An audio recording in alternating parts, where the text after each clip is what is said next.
राज्यसभा में विपक्ष के नेता, हम सब के आदरणीय श्री मल्लिकार्जुन खड़गे जी, हमारे भाई और साथी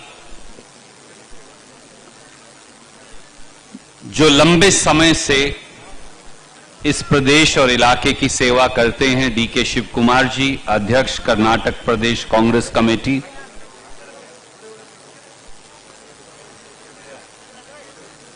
इस माटी में जन्मी एक ऐसी महिला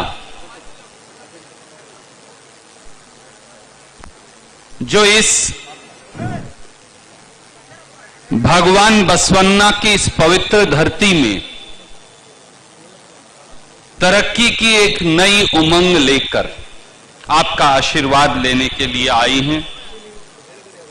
श्रीमती माला नारायण राव जी, जो कांग्रेस की प्रत्याशी हैं, आदरणीय केएच मुनियप्पा साहब, आदरणीय पीजीआर सिंधिया जी, राजशेखर पाटिल जी, रहीम खान जी, हमारे साथी डॉक्टर अजय सिंह जी, पूर्व मंत्री अंजनैया साहब, प्रियांक खड़गे जी, यूटी खादर जी, मेरे भाई विजय सिंह जी, खनीज फातिमा जी, अरविंद जी, डॉक्टर चरण शेखर पाटिल जी, हरीश कुमार जी, श्रीमती विनीशा जी, जिला कांग्रेस कमेटी के अध्यक्ष बसवराज जी, नजीर अहमद जी, मोहम्मद नालापट जी, पूर्व मेंबर पार्लियामेंट नरसिंह जी, मंच पर विराजमान और मेरे सामने बैठे सभी आदरणीय बुजुर्गों, माताएं, बहनें, नौजवान भाइयों, ये चुनाव केवल विधायक चुनने का चुनाव नहीं, ये चुनाव एक विधायक चुनने से बहुत बड़ा है। आपको एक ईमानदार विधायक की एक ईमानदार पत्नी जो आपकी विधायक बनेंगी वो चाहिए, या वो चाहिए जो कोरोना में किट चोरी करने वाले लोग हैं, ये आपको निर्णय करना है। सरकार की किटें चोरी कर अपने नाम से बेचने वाले लोग चाहिए, या एक ईमानदार मेहनती महिला चाहिए, हमें यह भी निर्णय करना है। इस प्रदेश में एक ऐसे मुख्यमंत्री आज सत्ता में हैं जो 3 बातों में पहले नंबर पर हैं। आज जो मुख्यमंत्री हैं और सरकार है वो पूरे देश में 3 बातों में पहले नंबर पर है। पहली बात, भ्रष्टाचार। जिस प्रकार का भ्रष्टाचार आज पूरे प्रदेश में है वो शायद ना पहले कभी हुआ ना कभी हो सकता। भ्रष्टाचार में सबसे 1 नंबर पर भारतीय जनता पार्टी की सरकार है। कुशासन, सरकार नाम की चीज ही नहीं। जूतों में दाल बंटने की बात आपने सुनी होगी। कोई घर हो जिसमें पिता पुत्र से लड़े, बेटा बाप से लड़े, बाप दादा से लड़े, दादा बेटे से लड़े, मां बेटे से लड़े, बहन भाई से लड़े, ये इस प्रकार का कुनबा। इन्होंने कर्नाटक की तरक्की पर रोक लगा दी। और तीसरा, सबसे इनकॉम्पिटेंट, सबसे नालायक और निकम्मी सरकार अगर प्रदेश के इतिहास में कभी है तो पूरे हिंदुस्तान की सबसे निकम्मी सरकार भी है। आप मुझे बताइए साथियों, ये डीके शिव कुमार जी नहीं कह रहे, ये मुनियप्पा साहब या खड़गे साहब भी नहीं कह रहे, ये माला सत्यनारायण राव जी भी नहीं कह रही। ये कौन कह रहे हैं इस सरकार के बारे में? केएस ईश्वरप्पा साहब कह रहे हैं, जो सरकार में सबसे वरिष्ठ पंचायती राज के मंत्री। क्या यह सही नहीं कि उन्होंने पत्र लिखा येदियुरप्पा साहब के बाद दूसरे नंबर पर जिसका सबसे वरिष्ठता में नंबर आता है, सीनियरिटी में नंबर आता है, वो पत्र लिखकर गवर्नर को कहते हैं कि ये मुख्यमंत्री मेरे विभाग में फाइनेंशियल इर्रेगुलरिटीज करते हैं, यानी पैसे का गड़बड़ झाला हो रहा है, यानी उनकी बात नहीं मानी जा रही, मुझे मुख्यमंत्री से बचाइए। एक तो गलत है, या तो मुख्यमंत्री गड़बड़ कर रहे हैं, या तो येदियुरप्पा साहब गलत हैं, या ईश्वरप्पा साहब गलत हैं, पर दोनों में से बर्खास्त तो कोई नहीं हुआ। अगर ईश्वरप्पा जी सही हैं तो सीएम को हटाना चाहिए,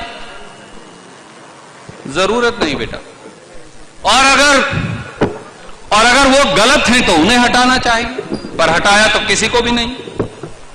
एक और मंत्री हैं मधुस्वामी जी, वो कहते हैं कि मोदी सरकार कर्नाटक को के काम में दखल अंदाजी कर रही है। भैया आप ही की सरकार है, ऊपर भी आपकी सरकार है, नीचे भी आपकी सरकार है, अगर दखल अंदाजी कर रही है तो रोकेगा कौन? और अगर रोक नहीं सकते तो सत्ता में बने रहने का अधिकार क्या है? एक और मंत्री हैं बीसी पाटिल जी, एक और मंत्री हैं सुधाकर जी, वो हर रोज गलतियां करते हैं, हर रोज माफी मांगते हैं, तो ऐसी सरकार के मंत्रियों को बने रहने का क्या अधिकार है? और एक पूर्व मंत्री हैं, उनके तो किस्से टेलीविजन पर आप देखते हैं, मुझे कहने की आवश्यकता नहीं।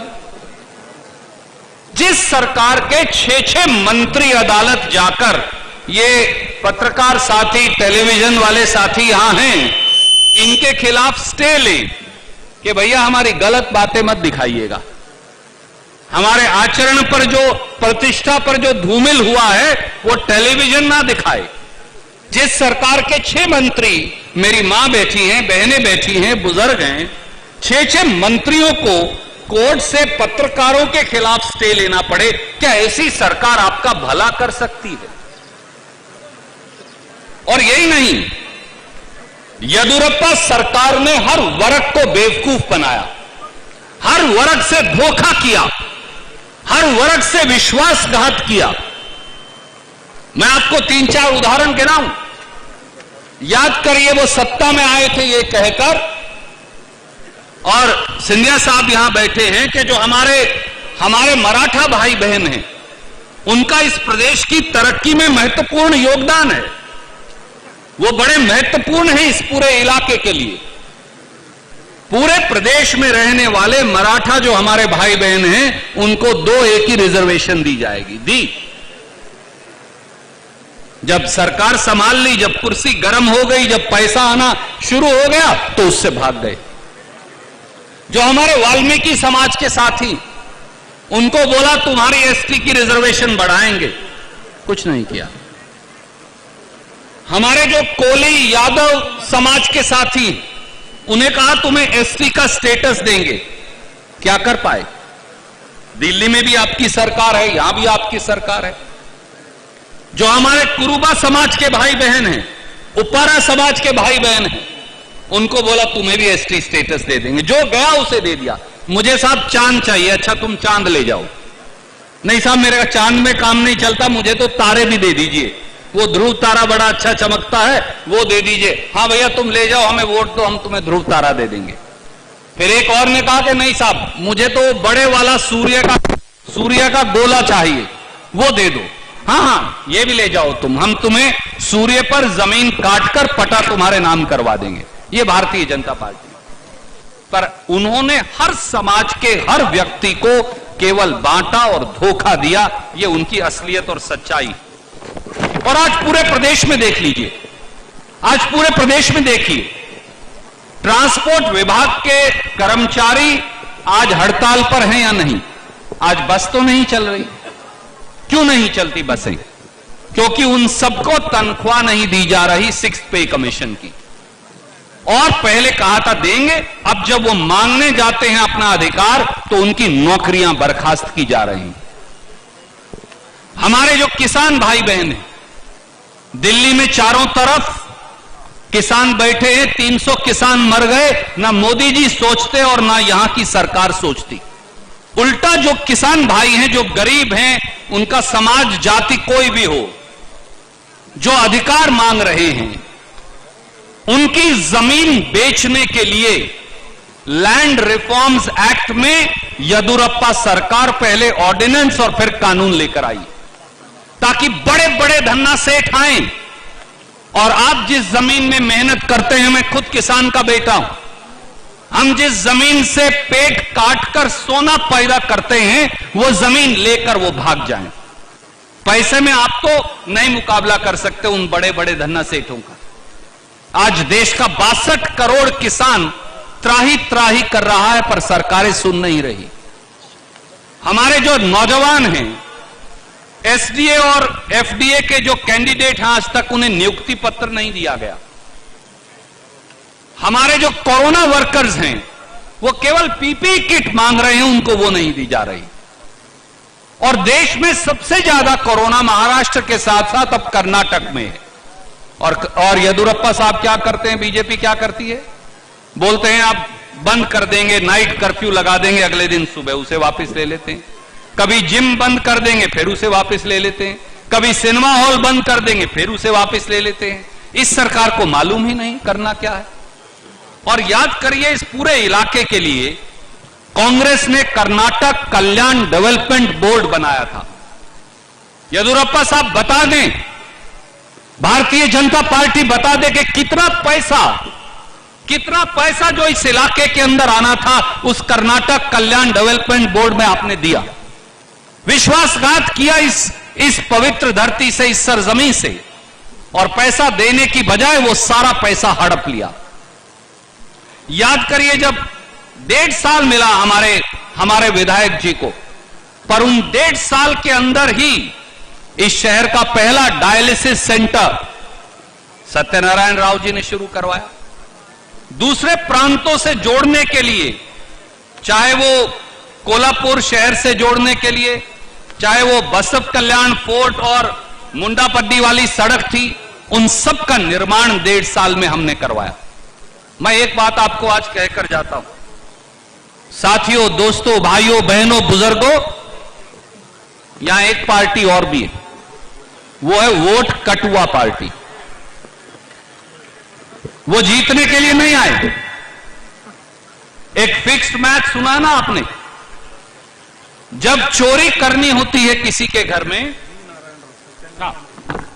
जब किसी के घर में चोरी करनी होती है, तो कई बार 2 चोर पीछे से इकट्ठे हो जाते हैं कि भैया तुम इस तरफ से करना, तुम इस तरफ से करना।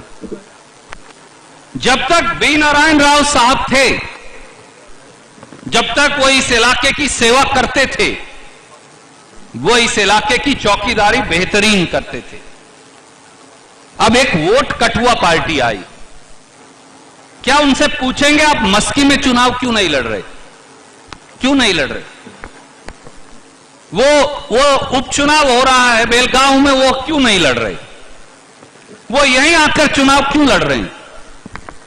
उन दोनों जगह तो कहते हैं हमारे पास पैसा नहीं, हम इसलिए नहीं लड़ रहे।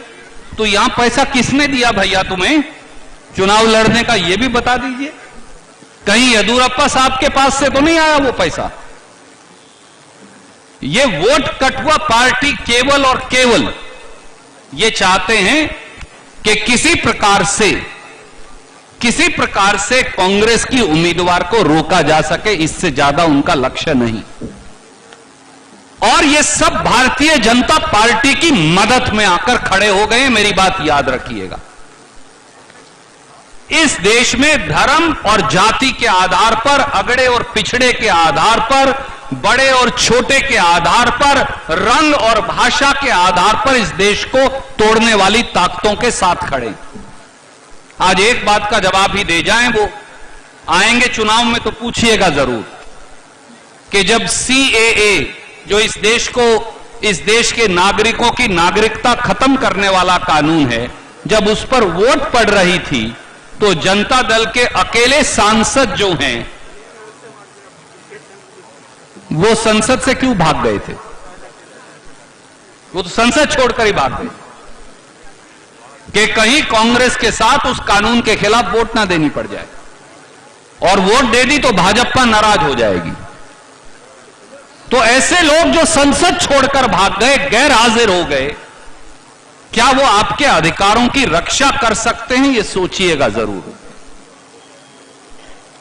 इसलिए साथियों, इसलिए बुजुर्गों, नौजवान भाइयों बहनों, ये चुनाव कर्नाटक की राजनीति को नया मोड़ देगा। मैं आज आपको यह वादा करके जाता हूं, यहां एक नाजायज सरकार है जो जनता के वोट से चुनी हुई नहीं, क्योंकि जनता के वोट से तो आपने आपके पति को चुना था। जिस दिन आपको चुनकर दोबारा भेजेंगे, आप ये पाएंगे कि इस प्रदेश में दोबारा आपकी वोट से नए चुनाव होकर कांग्रेस की सरकार होगी और इस धरती से विकास की एक नई शुरुआत होगी। बहुत बहुत शुक्रिया सबको। नमस्कार, जय हिंद।